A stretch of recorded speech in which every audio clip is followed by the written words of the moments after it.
So 'Brahmanandam' movie ఇప్పుడే చూసొచ్చాననమాట. నాకైతే movie okay బానే అనిపించింది. నచ్చింది కూడా ఒక రకంగా చెప్పాలంటే. సెకండ్ హాఫ్‌లో కొన్ని ఎలిమెంట్స్ బట్టి ఏంటప్పా ఇలా తీసుకెళ్లారని ఫీలింగ్ వచ్చింది. But still as a whole point కూడా పర్లేదు బానే అనిపించింది అన్నట్టు. స్టోరీ ఏంటంటే మనకు ఆల్రెడీ ట్రైలర్‌లో చెప్పేసారు. థియేటర్ ఆర్టిస్ట్ డబ్బులు కావాలి, తాత దగ్గర ల్యాండ్ ఉంది అమ్మేసి కండిషన్స్ పెడతాడు. దాని తర్వాత స్టోరీ ఏంటో ఉంటదన్నమాట. నాకు ఫస్ట్ హాఫ్ అంతా పర్లేదు బానే వెళ్తుంది. సినిమాటోగ్రఫీ ఒకటి ఏంటబ్బా ఇది వెబ్ సిరీస్ లా కొడుతుంది. కొన్ని ఇప్పుడు కొత్త చూస్తే లవ్ స్టోరీ వెబ్ సిరీస్ ఎలా ఉంటాయి వాటి సినిమాటోగ్రఫీ కనిపించింది. వెళ్తుంది స్టోరీ మంచి కాన్ఫ్లిక్ట్ పెట్టుకున్నారు. క్యారెక్టర్ ని బాగా సెటప్ చేసుకున్నారు. వాటికంటూ మంచి సీన్లు పడుతున్నాయి. మంచి కామెడీ సీన్స్ కూడా పడుతున్నాయి. పర్లేరా బానే అనిపించింది. ఫస్ట్ హాఫ్ అంతా బానే అనిపించింది అని ఫీలింగ్ వచ్చింది. ఇంటర్వెల్ లో ఉండే ట్విస్ట్ ఒకటి ఫస్ట్ చాలా ప్రిడిక్టబుల్ అనిపించింది. దాని తర్వాత ఇంకొక ట్విస్ట్ ఉంటది. ఓకే ఇలా వెళ్ళారా సినిమా ఓకే ఇది బానే ఉందని ఫీలింగ్ వచ్చింది. దాని తర్వాత ఇంకా సెకండ్ హాఫ్ నుంచి అప్పటి వరకు స్లోగా ఉన్నా కానీ ఇది ఇంకా లాగారంటారు అనే ఫీలింగ్ వస్తుంది అనమాట. సెకండ్ హాఫ్ స్టార్టింగ్ నుంచి ఒక 20 minutes చాలా స్లోగా వెళ్తుంది అనే ఫీలింగ్ వస్తుంది. ఆల్రెడీ కాన్ఫ్లిక్ట్ చెప్పారుగా ఇక్కడ నుంచి స్టోరీ ముంగడికి వెళ్ళాలి కదా అనుకుంటాము. ఇంకా ర్యాండమాస్ కామెడీ సీన్స్ జరుగుతూ ఉంటాయి అనమాట. అవి కొన్ని సీన్స్ నవ్వు వస్తాయి. కొన్ని సీన్స్ అవసరం అనిపిస్తాయి. కొన్ని సీన్స్ అరే ఎందుకురా అనే ఫీలింగ్ కూడా క్రియేట్ చేస్తాయి అన్నట్టు. అవి లేకుండా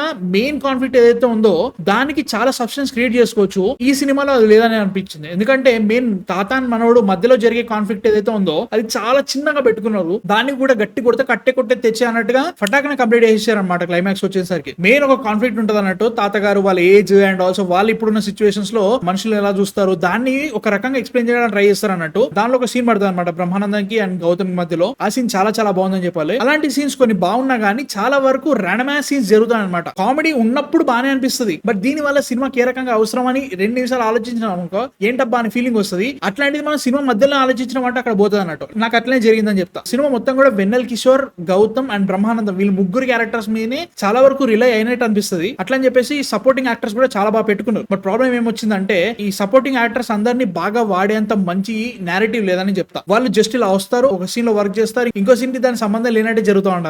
దాని వల్ల ఏంటబ్బా బానే ఉంది పొటెన్షియల్ ఎందుకు దీన్ని ఇంకా ఫుల్ ఫ్లెజ్ గా వాడలేదనే ఫీలింగ్ వచ్చింది కొన్ని సీన్స్ లలో. బట్ సెకండ్ హాఫ్ ఒక్కటే నాకు కొంచెం ప్రాబ్లం అనిపించింది. అండ్ సెకండ్ హాఫ్ లో ర్యాండమ్ ఒక డాన్స్ నెంబర్ వస్తుంది. అది ఎందుకు వచ్చిందో వాళ్ళకి తెలియదు, ఎందుకు చూస్తున్నాం మనకి తెలియదు అన్నట్టు. కామెడీ సీన్స్ ఉన్నప్పుడల్లా మంచిగా నవ్వు వచ్చింది అనమాట. వెన్నెల్ కిషోర్ గారు is in his element man. నిజంగా చాలా బాగా చేశారు అనిపించింది. బ్రహ్మానందం గారి గురించి కొత్త చెప్పాల్సిన అవసరమే లేదు. He's a fantastic actor obviously. Comedy చాలా బాగా వండింది. అండ్ ఆల్సో ఎమోషనల్ సీన్స్ లో ఆయన ఇచ్చే రీజనింగ్, ఆయన ఇచ్చే పర్ఫార్మెన్స్ వేరే లెవెల్లో ఉంది. ముఖ్యంగా గౌతమ్ కి బ్రహ్మానందం కి మధ్యలో ఉండే సీన్స్ అన్ని కూడా మంచి కెమిస్ట్రీతో రాసుకున్నారు. చాలా బాగా పర్ఫార్మ్ చేశారు. వాళ్ళు కూడా బాగా అనిపించాయి అన్నట్టు. స్టోరీ యాజ్ అ హోల్ లో బొక్కలున్నా గానీ మంచి థీమ్ తోటి ఒక ఫీల్ గుడ్ ఫిల్మ్ చూద్దాం అనుకుని వెళ్దాం అనుకుంటే మాత్రం ఓకే పర్లేదు అని ఫీలింగ్ అయితే వస్తుంది. నాకైతే మాత్రం గుడ్ టు యావరేజ్ అనే ఫీలింగ్ వచ్చింది. సినిమాటోగ్రఫీ ఫస్ట్ హాఫ్ అంతా కూడా ఏంటబ్బా క్వాలిటీ అంత బాగాలేదు అనిపించింది. ఎప్పుడైతే వీళ్ళు విలేజ్ లోకి వెళ్తారో అక్కడ నుంచి ఓకే బాగుంది, ఓకే వీళ్ళు సినిమాటోగ్రఫీ బాగానే క్వాలిటీ పెంచారని ఫీలింగ్ వచ్చింది. Music was okay. And these are my thoughts on Brahmananda movie. And Laila వెళ్ళాలి రేపు పొద్దున్నే. క్యాప్ 4 చాలా రివ్యూలు రాబోతున్నాయి. So please subscribe. ఇంకా చాలా వీడియో వస్తున్నాయి రేపు.